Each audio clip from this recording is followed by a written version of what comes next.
하나님 앞에서 너희 말을 듣는 것이 하나님 말씀 듣는 것보다 옳은가 판단하라. 우리는 보고 들은 것을 말하지 아니할 수 없다라고 말합니다. Peter and John replied, "Judge for yourselves whether it is right in God's sight to obey you rather than God, for we cannot help speaking about what we have seen and heard." 아니 그들은 오히려 그러한 핍박과 어려움을 기뻐하는 것을 볼 수 Rather, 있습니다. we see that they are joyed of the fact that they are going to suffer because of the teaching, because to spread them. To be able to spread the words of Jesus. 사도들은 그 이름을 위하여 능력받는 일에 합당한 자로 여기심을 기뻐하면서 공회 앞을 떠나니라 그렇게 말하고 있습니다. The apostles left the Sanhedrin, rejoicing because they had been counted worthy of suffering disgrace for the name. 여러분 십자가에 달리신 예수를 보고 다 도망갔던 그 제자들이 이렇게 갑작스럽게 변화될 수 있었던 것이 무엇일까요? So what would have caused them, the disciples, to have run away after the death of Jesus and suddenly gathered together to actually be able to spread the words of the gospel? 갑자기 큰 깨달음을 얻었기 때문일까요? Some kind of awakening. 여러분 깨달음이라는 건 개인적인 사건입니다. An awakening is a personal. 내가 깨달았어도 상대방은 못 깨달을 수 있어요. I may have been awakened, but that doesn't mean that the other person is awakened. 그래서 깨달음이라는 것이 집단적으로 대중적으로 일어나지는 않습니다. So this awakening doesn't happen in a group setting. 이 모든 제자들이 갑자기 한꺼번에 변화될 수 있었던 것이 무엇입니까? But what would have caused the group setting, these disciples all together to be transformed and be able to convince themselves? 성경에 이들이 부활하신 예수를 친히 보고 만지고 만났기 때문에 이렇게 변화되었다고 증언하고 The 있습니다. Bible witnesses that because Jesus has came down to actually physically touch them, physically let them know that Jesus has resurrected. That's why there was a reason why they were able to spread the word. 제자들이 무서워서 숨어 있었습니다. So the disciples were hiding, 문들은 꼭꼭 닫았습니다. closing their doors. 그런데 주님께서 갑자기 나타나셨습니다. And Jesus suddenly appears. 너에게 평강이 있을지어다라고 인사합니다. Peace to you. 그리고 말씀합니다. And speaks. 내 손가락을 보고 내 손가락의 못자국을 보고 내 옆구리에 창자국을 보라고 말씀합니다. Look at the nail marks on my hand, and also the and also see the wounds in my side. 제자들이 그걸 듣고 주님을 영접했습니다. And looking into that, disciples accepted Jesus. 근데 한 명 그 자리에 없었던 사람이 있었습니다. One person who wasn't there 도마였습니다. was Thomas. 그가 아주 자신 있게 말합니다. He speaks with confidence. 내가 그 손에 못자국을 보며 내 손가락으로 그 못자국에 넣으며 내 손을 그 옆구리에 넣어보지 않고는 믿지 않겠노라. Unless I see the nail marks in his hands and put my finger where the nails were and put my hand into his side, I will not believe it. 여러분 이만큼 더 확실한 게 어디 있겠습니까? How much conviction did? How much? 이것보다 더 확실한 것이 어디가 있겠습니까? 무엇이 이것보다 더 확실하겠습니까? What can be? 이거 간단한 말인데 좀 영어로 말하기는 어려운가 보네요. 손으로 못자국을 만져보고. So like what? So you actually have to see is you have to actually touch the wounds of the nails 손으로 옆구리에 그 창자국을 만져보고. and be able to see the side. 그러기 전에는 내가 못 믿겠노라라고 말하는 겁니다. Before then, I will not believe it. 그런데 주님께서 그 도마에게 말씀합니다. And Jesus tells to Thomas, 내 손가락을 이리 내밀어 내 손을 보고 내 손을 내밀어 내 옆구리에 넣어보라. 그리하고 믿음 없는 자가 되지 말고 믿는 자가 되라고 말씀합니다. put your finger here, see my hands, reach out your hand and put it into my side. Stop 직접 doubting and believe it. 직접 만져보고 체험하고 그러고 나서 믿으라고 말하는 겁니다. Touch it yourself, see it yourself, witness it yourself, and then be able to convince yourself that you are no more doubting. 그래서 주님께서 도마에게 말씀합니다. And Jesus says to Thomas further, 너는 나를 본 거로 믿느냐? 보지 못하고 믿는 자들은 복되도다. because you have seen me, you have believed. Blessed are those who have not seen and yet have believed. 여러분 보지 못하고 믿는 자가 더 복되지만 So there's more blessing if you have not seen it but you still believe it. 그러나 안 믿는 것보다는 보고서라도 믿는 게 더 낫습니다. But it's better to believe after you have witnessed it rather than not believing it. 성경에 보면 예수님께서 부활하신 육체적으로 부활하신 것을 본 목격자들이 열거되고 있습니다. So there's a list of people who have witnessed the resurrection of Jesus.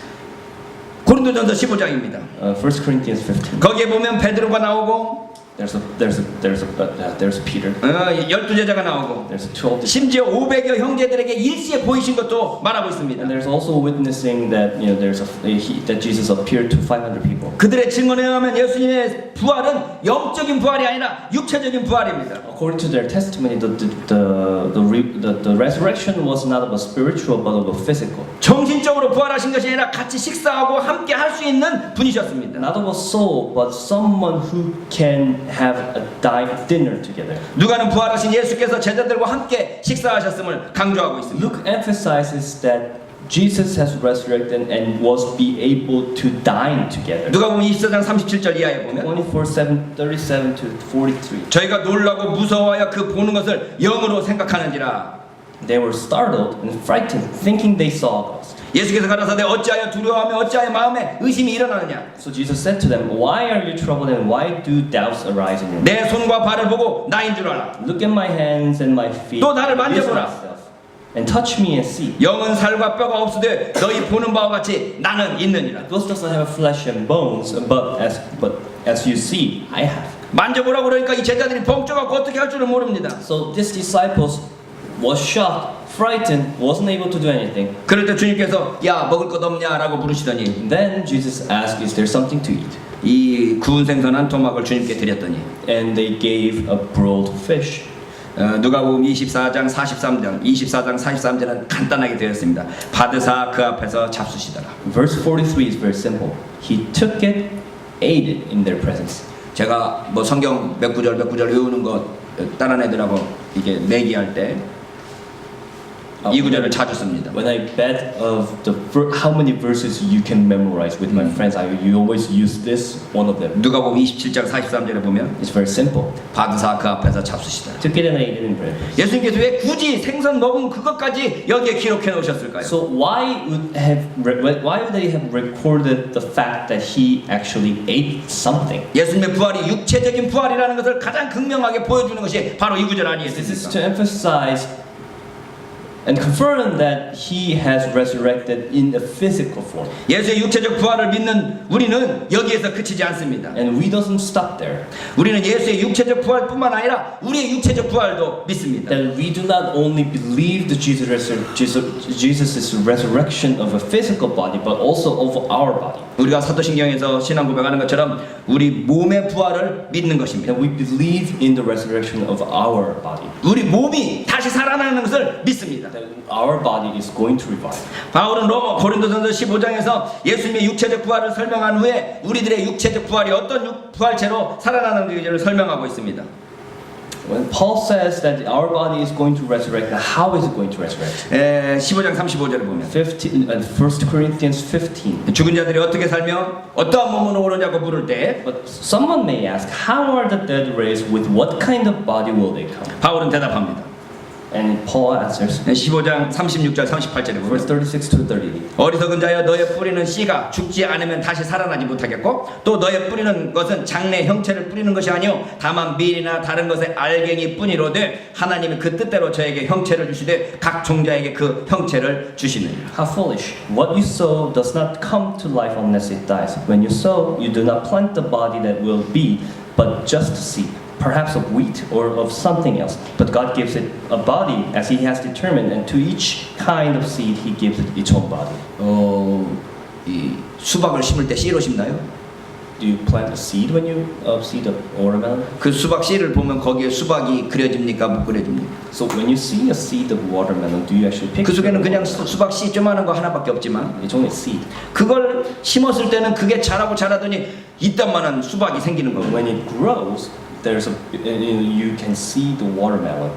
이 수박 씨 안에 우리가 알지 못하는 엄청난 크기의 수박이 거기에 들어가 있습니다. So this seed, a small seed, has that big watermelon inside of it. 우리는 그 씨를 보고 수박을 상상할 수가 없지만 So when we see a seed, we cannot picture what it's going to grow. 우리가 농사를 몇 번 지어보는 중에 이 씨앗 속에 수박이 들어있구나를 알게 되었습니다. But when we have experience of farming and growing the plants, we have the knowledge and experience that this is going to grow into watermelon. 이 수박 씨는 우리가 몇 번 키워봤기 때문에 수박이 거기에 들어있다는 것을 알지만 Because so we know that this seed is going to grow into a watermelon. 우리 육체가 죽어서 다시 부활했을 때 그 부활체를 아직 보지 못했기 때문에 그것을 상상하지를 못합니다. So when we see of ourselves, when we pass away and when we die and we see our body resurrected, we have not witnessed that resurrected body yet, so we cannot picture that.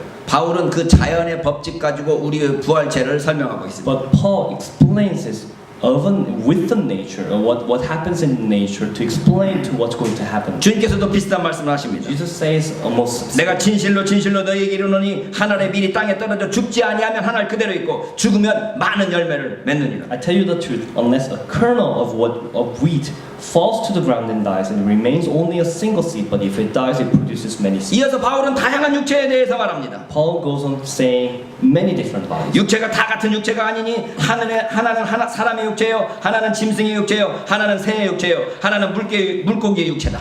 All flesh is not the same. Men have only one kind of flesh. Animals have another. Birds another. And fish another. 육체 종류가 많이 있다는 거죠. There are many types of flesh. 땅에 속한 육체도 있고 하늘에 속한 육체도 있고 That also heavenly bodies and unearthly bodies. 물에 속한 육체가 있는데 Splendor of heavenly. 그 육체가 각각 다른 것처럼 So they are all different. 우리가 부활해서 얻는 그 육체도 전혀 다른 육체가 될 것이다. Likewise, the body that we're going to have is going to be something different. 그러면서 바울이 그 부활체에 대해서 설명합니다. And then he goes on to explain though. 죽은 자의 부활도 이와 같으니 The dead is like the same. 썩을 것으로 심고 썩지 아니할 것으로 다시 The 살며 body that is sown is perishable and is raised imperishable. 욕된 것으로 심고 영광스러운 것으로 다시 살며 It is sown in dishonor and is raised in glory. 약한 것으로 심고 강한 것으로 다시 살며 It is sown in weakness, but it is raised in power. 육의 몸으로 심고 신령한 몸으로 다시 산다라고 하는 겁니다. It is sown in a natural body, but it is raised in a spiritual body. 그래서 우리는 우리의 육체를 보면서 말씀을 통해서 영원히 썩지 아니하는 영원한 부활체를 상상하게 되는 So 겁니다. we look into the natural body to be able to witness